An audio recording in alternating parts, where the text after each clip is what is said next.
Bienvenue pour cette séquence des paroles de la vie éternelle avec Marc Joseph. Nous sommes aujourd'hui le 21 juin, 21 juin 2024.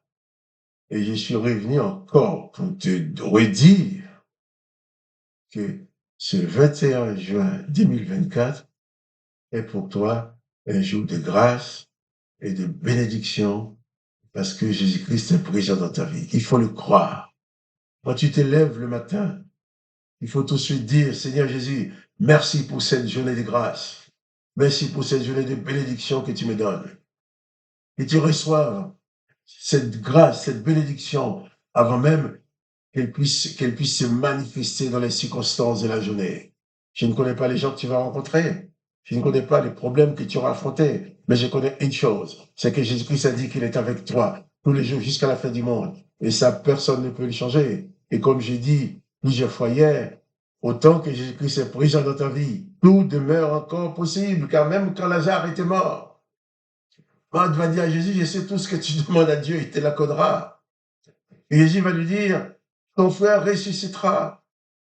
Et Marthe va se projeter au dernier jour pour la résurrection. Jésus va lui dire, non, moi, Jésus, je suis la résurrection, je suis la vie.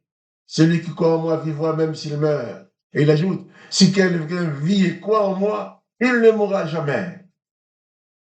Jésus nous donne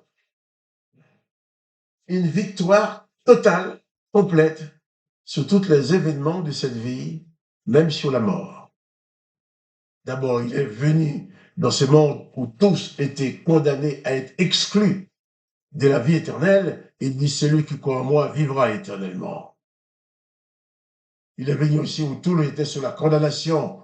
L'Éternel n'a jamais dit, j'exterminerai l'homme que j'ai créé. Jésus-Christ dit, je le ressusciterai. Jésus-Christ a répondu au plus grand problème de l'humanité. Et il continue à faire le reste, à accorder le pardon, la grâce, à guérir les malades. Il continue à dire, celui qui croit en moi vivra même s'il meurt. Il continue à dire, tu imposeras les mains aux malades et ceux-ci seront guéris.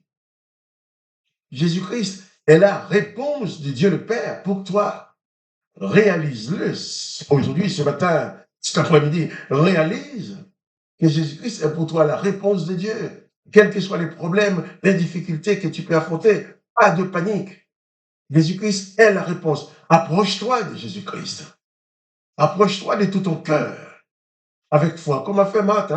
Il s'est approché de Jésus-Christ. Seigneur, j'ai dit exactement ce que je pense.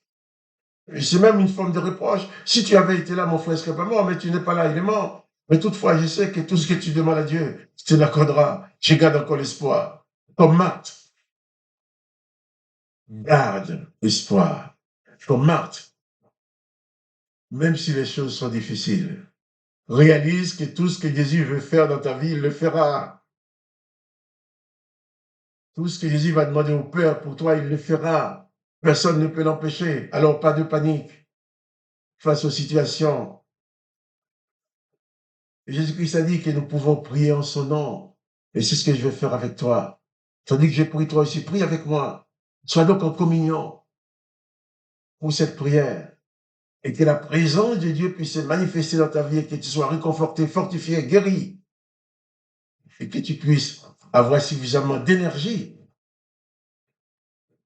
pour affronter les événements de cette vie. Jésus-Christ n'a pas dit qu'on aurait la vie facile. Il a dit au contraire, vous aurez la tribulation.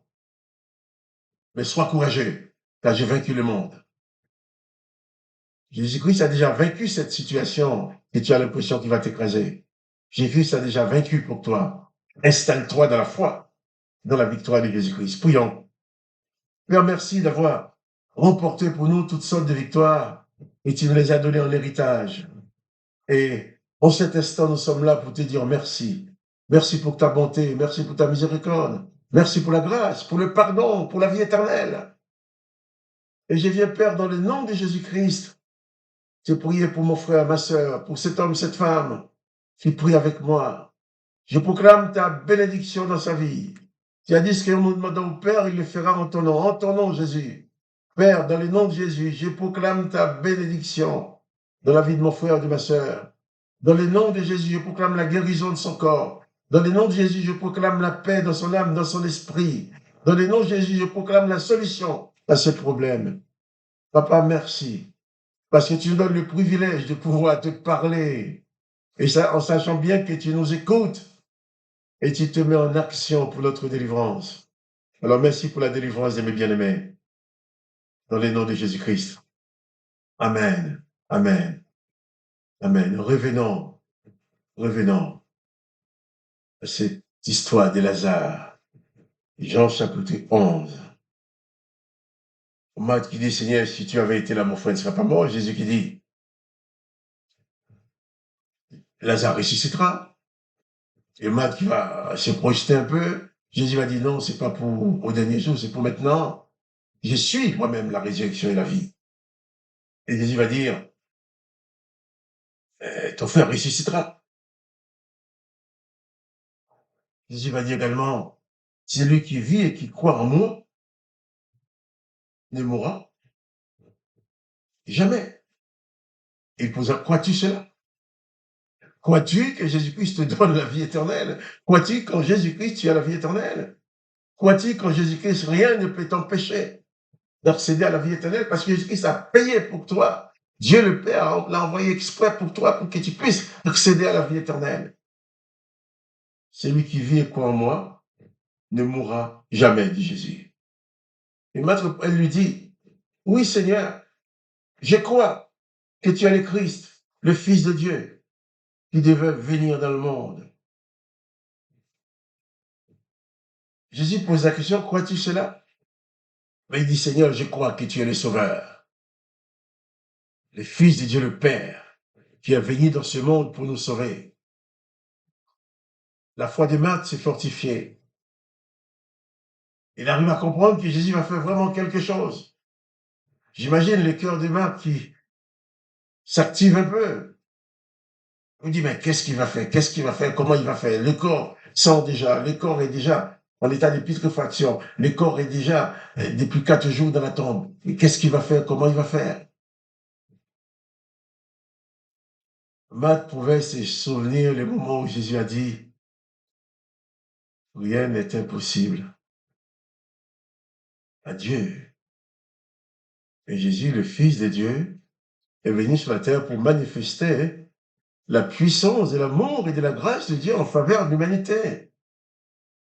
Et là maintenant, Marthe va confesser sa foi. Je crois que tu es le Christ, le Fils de Dieu qui devait venir dans le monde.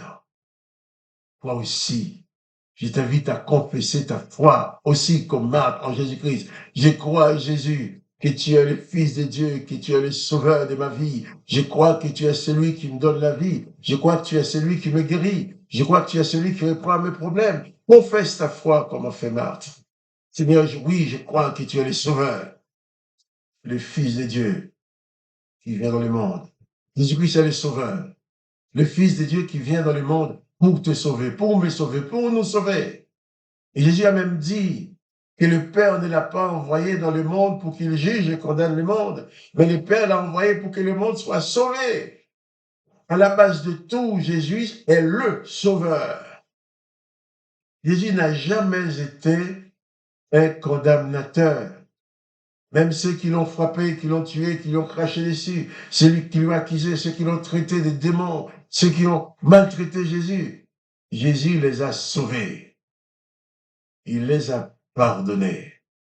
Les gens de l'époque de Jésus avaient l'habitude, si quelqu'un parle contre Dieu, il est lapidé, il est tué, même par les membres de sa famille. Si quelqu'un parle contre l'Éternel devant toi, même si c'est ta femme, ton mari, tes enfants, quelqu'un qui parle contre l'Éternel et qui t'ordonne d'aller vers notre Dieu, eh bien alors, tu dois le dénoncer. J'étais toi-même la première pierre, il a tué devant l'Éternel. Et si tu ne le fais pas, et si tu ne tues pas le pécheur, l'Éternel va te tuer. Parce qu'il ordonne de te tuer et de les tuer. Mais Jésus-Christ n'ordonne pas de tuer le pécheur. Jésus-Christ ordonne de pardonner. Il dit, pardonnez nos péchés comme nous pardonnons aussi. Ordonne de pardonner, d'aimer, même ceux-là qui nous ont fait du mal. La présence de Jésus-Christ pour nous, la présence de Jésus-Christ pour toi, est source de grâce, de pardon, de délivrance, mais jamais de jugement. Je crois que tu es le Sauveur, le Fils de Dieu qui est venu dans le monde. Je t'invite aussi à croire fermement que Jésus-Christ est le Sauveur que Dieu le Père a envoyé dans le monde pour toi, pour moi, personnellement, mais pour toi aussi personnellement. Car Jésus-Christ te voit personnellement, il veut s'occuper personnellement de toi. Même dans les cas complètement désespérés, continue à croire que Jésus-Christ est ton Sauveur. Et quelle que soit la situation que tu traverses, le Sauveur interviendra toujours, car il a promis de ne jamais t'abandonner. Nous avons lu dans l'évangile de Jean, chapitre 10, quand Jésus parle du berger. Il dit, les mercenaires, quand ils voient arriver les loups, s'enfuient. Mais lui, Jésus, ne s'enfuit pas devant les loups. Il ne s'enfuit pas devant les démons, les puissances démoniaques qui veulent t'écraser. Il reste là, il prend ta défense, il te délivre. Il est ton sauveur. Jésus-Christ n'est pas le mercenaire. Il est le bon berger. Et j'aime bien souligner que c'est le moment où tout Israël disait l'Éternel est leur berger, qui ne manqueront de rien. Jésus arrive, je suis le bon berger. Oh, l'Éternel est le berger, il ne manquerait de rien, mais il leur manque la vie éternelle, puisque l'Éternel a décidé qu'ils ne vivront pas éternellement. Il dit qu'il ne leur manque de rien. Bon, je ne vais pas trop m'étaler dessus, mais Jésus dit qu'il est le bon berger, mais celui qui croit en Jésus-Christ vivra même s'il meurt. Jésus-Christ est venu pour être le sauveur. Moi, tu dis, je crois, Seigneur, que tu es le sauveur, le Fils de Dieu qui est venu dans le monde. Je t'invite à le croire aussi. Et tu verras, cette foi en Jésus-Christ transformera ta vie. Que le nom de Dieu le Père soit béni. Que le nom de Jésus-Christ soit béni. Que toi aussi tu sois béni dans le nom de Jésus. Quant à moi, Marc-Joseph, je te dis encore, pas de panique. Souviens-toi que Jésus-Christ est avec toi. N'oublie jamais cela. Et bannis la panique et la terreur, la déprime de ta vie. Et si tu aimes cette vidéo, partage-la avec tes amis. Et je te dis aussi, à demain, pour les paroles de la vie éternelle.